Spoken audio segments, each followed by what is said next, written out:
Oi pessoal, eletricidade, a energia de Deus.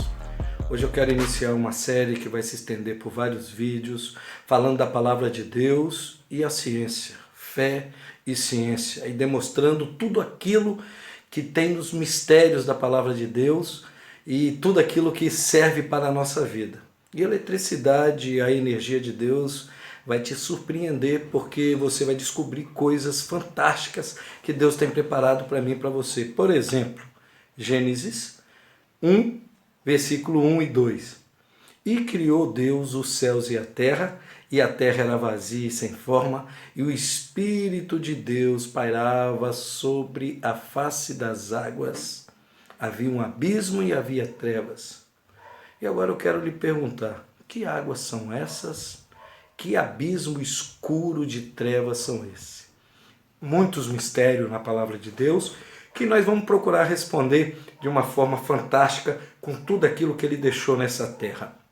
E hoje eu quero iniciar com eletricidade, a energia de Deus, que está para mim e para você. Sabemos que em 1760 iniciou-se a Revolução Industrial, que foi até 1840. A primeira revolução, a Revolução Industrial. Logo depois tivemos mais duas e estamos vivendo a quarta. Ou seja, a primeira Revolução Industrial foi mecânica, a segunda foi elétrica, a terceira foi eletrônica e agora estamos vivendo a quarta Revolução Industrial, a digital. E vamos nos deter na segunda Revolução Industrial, a elétrica, trazendo um conhecimento fantástico de um homem que quebrou paradigmas, de um homem que viu o futuro e não somente viu, ele foi lá. Eu quero falar para vocês sobre Nikola Tesla, um contemporâneo de Thomas Edison, onde teve muita confusão, muita treta com Thomas Edison, e também contemporâneo de Albert Einstein, considerado o homem mais inteligente da Terra, e nós vamos ver que hoje há muitas controvérsias com relação a isso. E aí você pode tentar me responder, quem fez a Revolução Industrial? A Revolução Elétrica no mundo? E aí alguns poderiam dizer Thomas Edison, mas não foi não. Foi Nikola Tesla. E é sobre esse camarada que nós vamos deter. Presta atenção nessa fotinha, esse camarada aí. Esse camarada possui mais de 700 patentes no mundo todo, sendo 40 nos Estados Unidos, de grande relevância, e 2 aqui no Brasil. Mas ele foi um gênio que foi pouco referenciado por alguns detalhes específicos. Foi um camarada que nasceu no antigo Império Austro-Húngaro, onde hoje seria a Croácia, em 1856. Alguns dizem que durante uma tempestade de raios ele ficou tão aficionado que foi o seu primeiro contato com eletricidade. E aí ele foi para a Universidade de Praga, onde só ficou por 3 anos ali. Falou, não quero mais estudar aqui, eu vou me dedicar e pesquisar isso de forma pessoal, solitária, sozinha. E foi esse o seu caminho. Nikola Tesla, ele foi celibato, ele viveu celibatário, ele ficou solteiro a vida toda. Ele dizia que se ele tivesse que dividir as suas energias, a sua vida com outra mulher, ele não conseguiria desenvolver tudo aquilo que ele tinha na sua mente. Outro detalhe, ele tinha uma mente fotográfica, ele podia ler livros de mais de 300, 400, 500 páginas e decorar o livro todinho com apenas uma leitura. Isso era uma coisa fantástica. Diante disso, ele também tinha alucinações, a luz muito forte o cegava e trazia essas mensagens à sua mente, essas ideias, essas inspirações que ele colocava em prática. Ou seja, ele conseguia enxergar as suas invenções completas e funcionando na sua mente. Antes de colocá-la toda ela no papel, ele conseguia, ele tinha cálculos matemáticos fantásticos. Ele, em reportagem, diz que ele só dormia 2 horas por noite, ou seja, tinha muita insônia, e depois, com os estudos, foram entender que ele tinha transtorno obsessivo compulsivo, né? Que não deixava, a mente dele era muito elétrica, e manias e fobias difícil. O famoso tic-tac que mexia com as entranhas dele. Não tocava em cabelos, não gostava de pérolas, fazia as coisas tudo com o numeral 3. O número 3 tinha grande relevância, muito interessante. O Pai, o Filho e o Espírito Santo, mas tinha muita relevância para ele. Ele não ficava, todos os quartos deles que ele ficava, onde ele ficava nos hotéis ou ia visitar, tinha que ser dividido por 3. Era misofóbico. O que é isso? Ele tinha o mesmo pavor em contato com sujeira. Qualquer coisa que não julgasse estar higienicamente seguro, ele tinha grandes problemas. Nas suas refeições chegava a usar 18 guardanapos para ficar limpando os talheres. Muitas manias, muita doideira, cada um com a sua. Esse era o caso de Nikola Tesla. Chama também a atenção a obsessão por pombos. Esse camarada tinha um cuidado com pombos fantástico. Ele alimentava os pombos, comprava a melhor ração possível para cuidar dos pombos, principalmente no Central Park, em Nova York. Além de uma memória fantástica, que a gente chama de eidética, essa memória fotográfica, ele era poliglota. Ele falava 8 idiomas, sendo fluente no sérvio, no tcheco, no italiano, no latim, no alemão, no húngaro, no francês e no famoso inglês.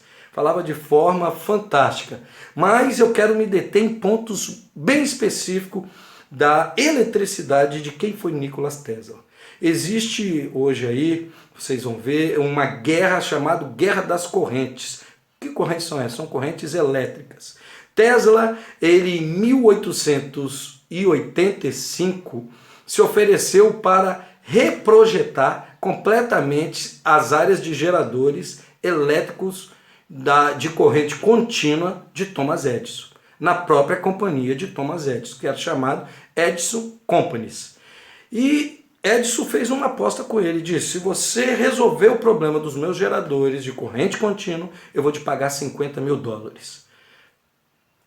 Nikola Tesla falou, para já. Alguns meses ele tinha resolvido e ele tinha criado o gerador de corrente alternada. Quando ele foi cobrar isso de Thomas Edison deu para trás. Falou, não é bem assim, Nicolas. Isso é um estilo americano de fazer as coisas, eu estava brincando. E ofereceu para ele $10 a mais do que pagava a ele, que era um salário semanal de $18, ou seja, ele iria passar a receber $28 por semana. Ele ficou irritado com a postura, com a ética, com o caráter de Thomas Edison e se demitiu. E foi fantástico. Agora eu quero abrir um parênteses para você entender. O que é corrente contínua, o que é corrente alternada. Vou colocar aqui só para você entender um gráficozinho, alguma coisa assim. A corrente contínua, ela se dissipa, ela perde força e velocidade com o decorrer do seu caminho. Por exemplo, o meu notebook. O meu notebook sai da tomada, ele tem uma tomada que sai com corrente alternada. Porque a corrente alternada é o choque dos elétrons e vai pegando velocidade, faz esse movimento e os elétrons chocam com as paredes e chocam entre si, que aumenta a sua velocidade e a sua força, a sua energia, a sua potência. Quando chega nesse pequeno transformador que tem no cabo do computador, se torna corrente contínua. Ele sai alternado e se torna corrente contínua. Isso é para a maioria dos aparelhos eletrônicos. A corrente começa alternada e chega na corrente contínua. O caso, Edison só mexia com a corrente contínua. E qual o benefício disso para nós? Quando Nikola Tesla se demitiu, ele foi trabalhar para uma empresa famosa, a Westinghouse, do meu xará, George Westinghouse, que o chamou para resolver esse problema de correntes. E ele levou o seu gerador de corrente alternada e desenvolveu um projeto fantástico, sendo que a primeira hidrelétrica do mundo, a hidrelétrica do Niágara, das cataratas do Niágara, os motores são geradores de corrente alternada, criado por Nikola Tesla. Porque senão, olha o que aconteceria. A cada 1 metro quadrado ou 1 quilômetro quadrado deveria ter uma usina hidrelétrica se fosse de corrente contínua.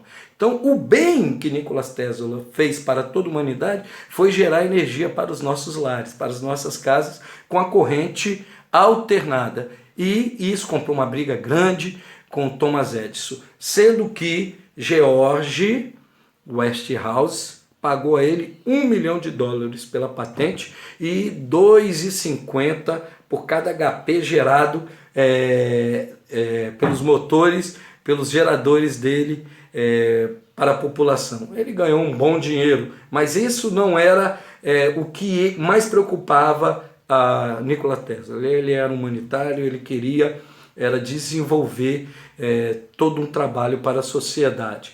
Olha algumas fotinhos aí. Em julho de 1891, com 35 anos, ele se naturalizou americano e começou a montar os seus próprios laboratórios. Montou um em Nova York, na rua 46, em Nova York, e montou outro em Houston. Ele acendeu remotamente nos 2 laboratórios as lâmpadas em ambas as localidades, demonstrando o potencial da sua tecnologia de transmissão de energia elétrica. Neste mesmo ano, ele patenteou a bobina Tesla, em 1891. Essa bobina é o ouro do negócio. Presta atenção nessas fotinhos, olha que coisa fantástica. E tudo que vinha na mente dele, ele colocava em prática. E aí ele fez um teste em 1800, ele já vinha fazendo, mas em 1899, um ano antes de 1900, ele fez um teste fantástico. Ele construiu um laboratório e construiu uma torre de 75 metros, sendo 25 metros de madeira e mais 45 uma haste de ferro, sendo que lá em cima ele colocou uma esfera de metal, possivelmente bronze, lá no condado de Pinksprut, e ali ele tinha fornecimento de energia à vontade pela companhia de El Paso, a companhia elétrica de El Paso, e ali ele convidou alguns repórteres, algumas pessoas para ver, porque ele prometeu criar uma onda de rádio que seria captada em Paris. Dali, em 1899, essa onda de rádio seria captada em Paris. A história diz que ele fez um primeiro teste, o seu assistente ligou e começou a formar as energias, e quando ele viu que cresceu demais, ele falou, desliga. No segundo momento ele fala, agora você liga e deixa funcionando. Foi um negócio esplendoroso, fascinante, pirotécnico, formou arcos de luz de energia azul, onde os raios saíam a 30 metros de distância. E ele deixou ligado, de forma que queimou o gerador da usina de El Paso. Explodiu em toda a cidade e ficou às escuras. Isso está nos jornais, relatado nos jornais da época, porque ele teve que ressarcir a usina de todos os problemas gerados por essa experiência. Isso é muito interessante, saiu nos jornais da época, e foi muito impactante para a sociedade. Diante disso, ele criou o seu laboratório com torres que ele conseguia emitir essas energias e de forma grátis. O wireless, aquilo que a gente já pode entender como Wi-Fi, ele já estava desenvolvendo esse projeto, só que esse projeto ele era muito custo e os empresários queriam retorno e ele não queria cobrar. Então o prédio e essa torre foram destruídas, foram demolidas na época, mas não parou. Muitos acreditavam que Nikola Tesla era meio místico por causa dos seus hábitos estranhos e para alguns até louco, mas ninguém negava a genialidade dele. Ele foi o primeiro responsável pela construção da primeira hidrelétrica do mundo, como eu já disse, nos cataratas do Niágara. Conduziu energia através da água, Espírito Santo de Deus, energia através da água, fica ligado. Conduziu experimentos com engenharia criogênica quase meio século antes, 50 anos antes da invenção, patenteou 100 inovações com relação aos transistores isso daí que está nos nossos notebooks, nos nossos smartphones, ele já vinha criando isso para a sociedade. Foi a primeira pessoa a captar ondas de rádio do espaço, ou seja, isso torna ele o pai da radioastronomia. Descobriu frequência de ressonância na Terra que só foram confirmadas 50 anos depois. Desenvolveu uma máquina de terremotos que quase destruiu um bairro inteiro em Nova York. Inventou o controle remoto, a luz de neon, um motor elétrico moderno, comunicações wireless e outras coisas que tornam o nosso dia mais prático, mais legal. Tem uma outra história com Thomas Edison, que é o radar. O radar, eles falam que quem foi o criador foi Robert Watt, em 1935. Porém, 18 anos antes, no início da Primeira Guerra Mundial, em 1917, ele já tinha um protótipo de radar. E ele ofereceu à Marinha Americana, o que iria poupar tantos navios afundados, tantos submarinos, sem se deslocar de forma correta. Mas quem era o chefe que tomava conta de toda a pesquisa e desenvolvimento da Marinha Americana? Thomas Edison, que disse que esse aparelho não serviria e não teria aplicação prática na guerra. Mais uma vez, Thomas Edison gerando muito problema.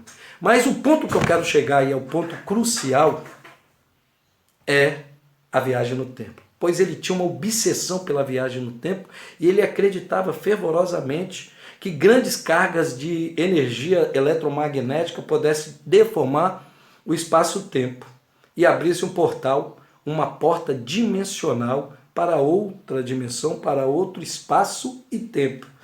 Tesla vem falar sobre essa teoria antes de Albert Einstein falar sobre a teoria da relatividade. Isaac Newton tinha preparado um caminho e Einstein aperfeiçoou com princípios robustos este caminho, estabelecendo a teoria da relatividade, da gravidade e seus elementos gerais, tempo e espaço. Isso foi anunciado por Einstein em 1905, a sua teoria da relatividade. Porém, antes Tesla realizou este experimento e disse: eu pude ver o passado, o presente e o futuro ao mesmo tempo. E isso em 1895.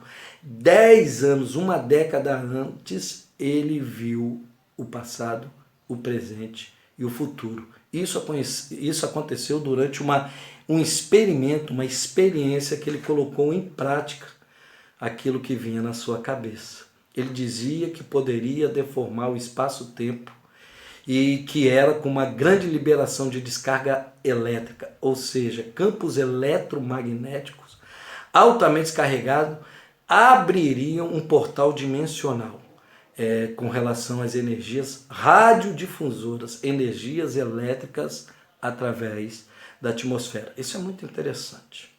Os mesmos foram usados mais tarde nos famosos experimentos. Isso aconteceu, hein? Pesquise aí. Experimento Filadélfia, olha aí. E também no experimento Projeto de Tempo Mondac.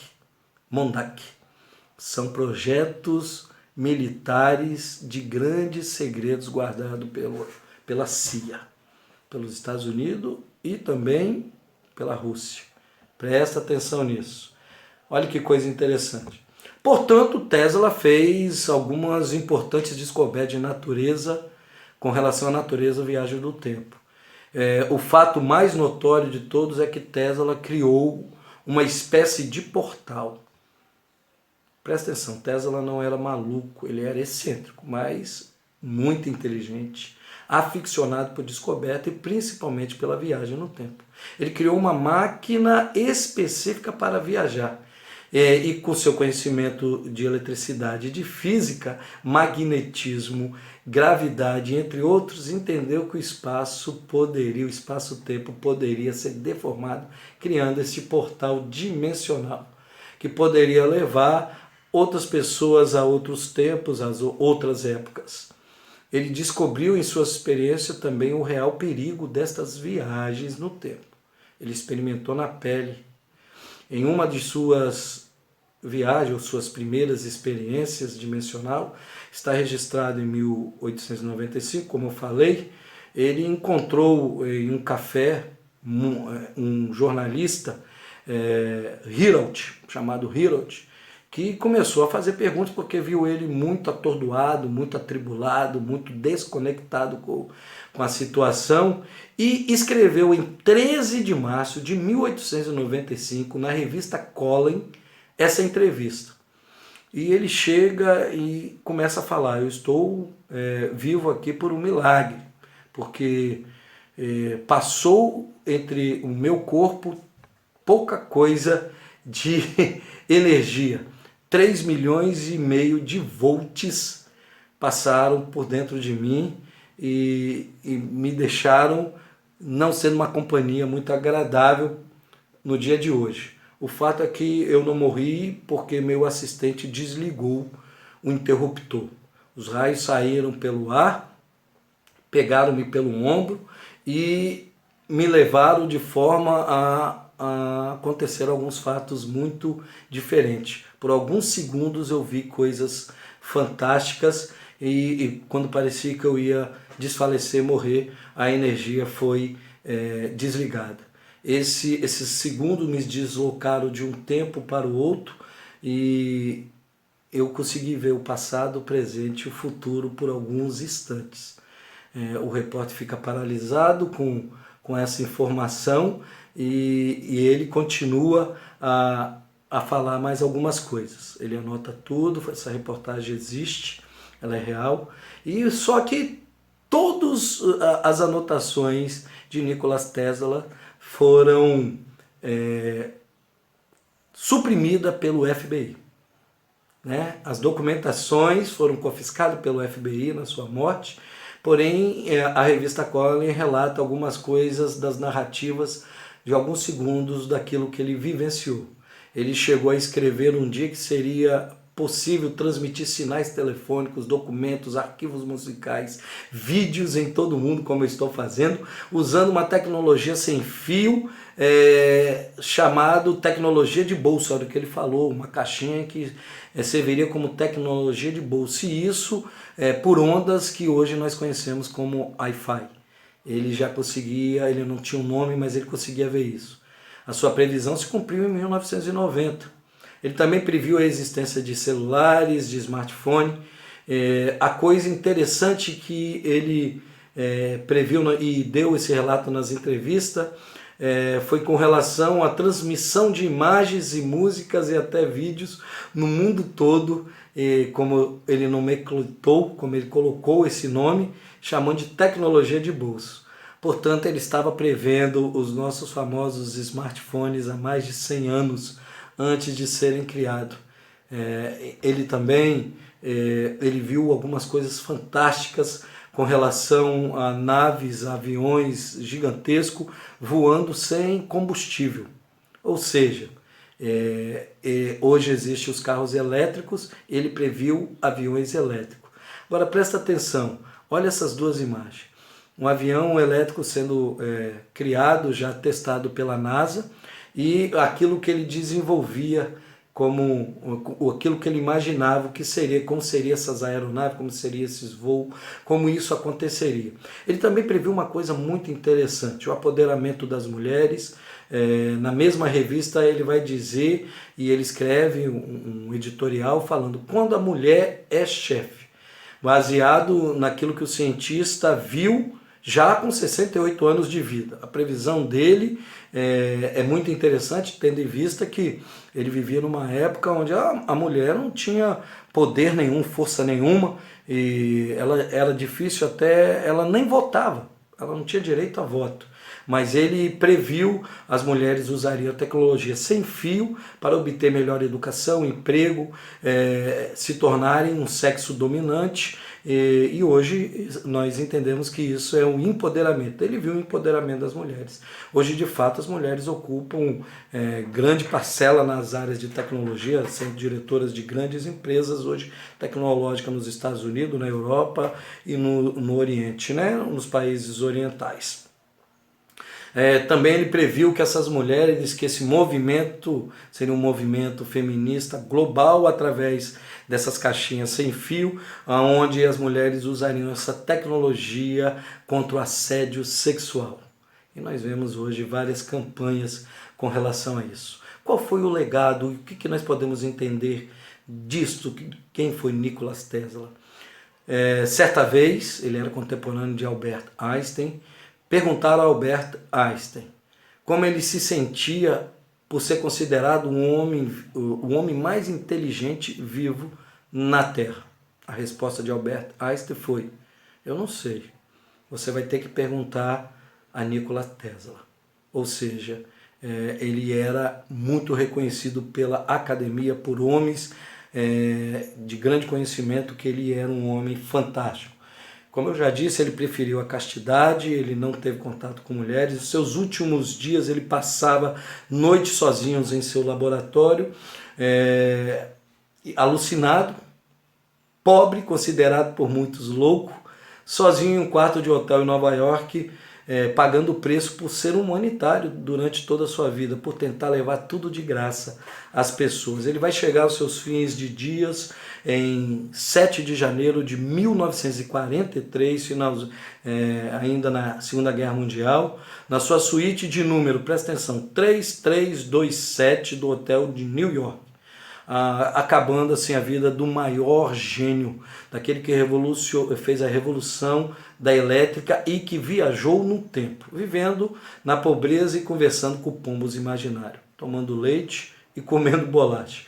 Como eu já disse, o FBI confiscou tudo o que ele tinha, e ainda hoje existem diversas invenções que são classificadas como sigilosas pelo governo americano e que não são entregues a ninguém. Eu quero te mostrar uma foto, nós já estamos encerrando.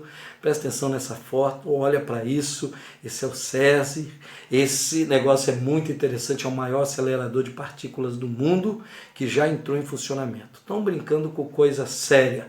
Ou seria, estão fazendo viagens interdimensionais, abrindo buracos no planeta usando a eletricidade e a energia de Deus. Nós vamos falar mais sobre isso no decorrer de alguns vídeos. Vamos falar sim. O Espírito de Deus andava sobre a face das águas, que águas são aquelas, e havia um abismo muito profundo, uma treva, que abismo é aquele, como trabalharmos isso. Vamos falar sobre o César e várias dimensões de energia. Mas eu quero que você guarde esse nome, Nikola Tesla. Ele foi no futuro, ele viu coisas, ele caminhou com uma energia que eu gosto de dizer, a energia de Deus, para fazer coisas fantásticas, e melhorou muito a nossa vida. Eu quero que, se você viu alguma relevância neste vídeo, se esse vídeo trouxe algum conhecimento, alguma informação, que você dê seu like, curta aí, que você compartilhe e que você se inscreva, porque muito mais falaremos e num contexto bíblico. Eu quero falar de física quântica, ou melhor, de fé quântica. Você sabe o que é a fé quântica? Porque daqui por diante, tudo que a gente for falar vai falar de energias. E nós somos um ser de energia. O nosso composto químico, os nossos elementos químicos e físicos têm 70% de água. Como o planeta Terra, 70% de água. E o Espírito de Deus andava sobre a face das águas. Fica com Deus e tenha um dia abençoado.